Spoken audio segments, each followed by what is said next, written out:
Quand j'étais au collège, il y a une prof qui avait demandé à tout le monde qu'est-ce que vous voulez faire plus tard. Et il y a une élève qui lui a dit moi je veux faire tatoueuse. Chose à laquelle la prof elle a répondu oh mais les tatouages c'est pour les animaux. Est-ce qu'il y a encore ce genre de mentalité aujourd'hui ou est-ce que ça a changé Non, je pense pas. Je pense que ça a beaucoup changé, beaucoup évolué. Ça me rappelle un petit peu moi quand j'étais gosse. Quand tu arrives en quatrième, en troisième, conseillère d'orientation, Eric, tu veux faire quoi? J'ai dit moi je sais pas, moi je veux dessiner.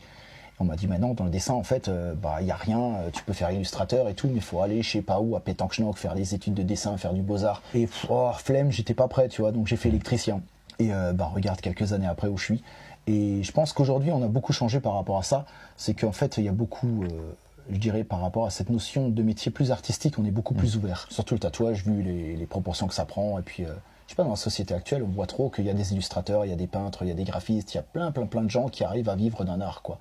Comme dans la musique aussi, il y a de plus en plus d'artistes qui vivent de la musique. Exactement, chose qui était absolument pas le cas il y a 40 ans.